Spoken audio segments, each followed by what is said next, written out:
एक खूबसूरत गांव था। इसके चारों ओर ऊंची ऊंची पहाड़ियां थीं।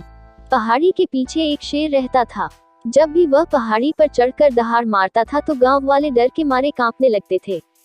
कड़ाके की ठंड का समय था। सारी पहाड़ियां बर्फ से ढकी हुई थी। शेर बहुत भूखा था। उसने कई दिन से कुछ नहीं खाया था। शिकार के लिए वह नीचे उतरा और गांव में घुस गया। वह शिकार की ताक में घूम रहा था। दूर से उसे एक मकान दिखाई दिया। मकान की खिड़की में से टिमटिमाते दिए की रोशनी बाहर आ रही थी। शेर ने सोचा यहाँ खाने को कुछ न कुछ जरूर मिल जाएगा। वह खिड़की के नीचे बैठ गया। मकान के अंदर से बच्चे के रोने की आवाज आई। वह लगातार रोए जा रहा था। शेर इधर उधर देखकर मकान में घुसाने ही वाला था कि उसे औरत की आवाज आई। चुप रहो बेटा, देखो लोमड़ी आ रही हैं। बाप रे, कितनी बड़ी लोमड़ी है, कितना बड़ा मुंह है इसका, कितना डर लगता है उसको देखकर। लेकिन बच्चे ने रोना बंद नहीं किया। माँ ने फिर कहा, वह देखो भालू आ गया। भालू खिड़की के पास बैठा है।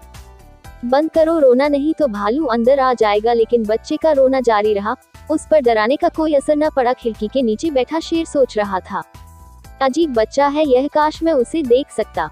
यह न तो लोमड़ी से डरता है न भालू से। उसे जोर की भूख सताने लगी।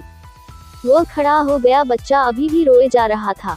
देखो देखो, माँ की आवाज आई। देखो शेर आ गया। शेर वो रहा खिड़की के नीचे, लेकिन बच्चे का रोना फिर भी बंद नहीं हुआ। यह सुनकर शेर को अचरज हुआ और बच्चे की बहादुरी से उसे डर लगने लगा। शेर ने सोचा, यह कैसे जान गई कि मैं खिड़की के नीचे हूँ।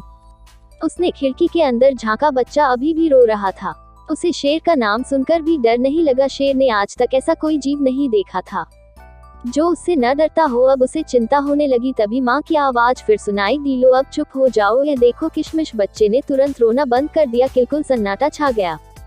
शेर ने सोचा, यह किशमिश कौन है, जरूर बहुत खूंखार होगा। उसी समय कोई भारी चीज धम से उसकी पीठ पर गिरी। शेर ने सोचा, किसकी पीठ पर, किशमिश ही कूदा होगा। वह अपनी जान बचाकर वहां से भागा। असल में इसकी पीठ पर एक चोर कूदा था जो उस घर में घोड़ा चुराने आया था। अंधेरे में शेर को घोड़ा समझकर वह उसकी पीठ पर कूदा था। उसकी तो जान ही निकल गई जब उसे पता चला कि वह शेर की पीठ पर सवार है, घोड़े की नहीं। शेर बहुत तेजी से पहाड़ी की ओर दौड़ा, जिससे किशमिश नीचे गिर पड़े। लेकिन चोर ने भी उसे कसकर पकड़ रखा था। वह जानता था कि अगर वह नीचे गिरा तो शेर उसे जिंदा नहीं छोड़ेगा। शेर को अपनी जान का डर था और चोर को अपनी जान का।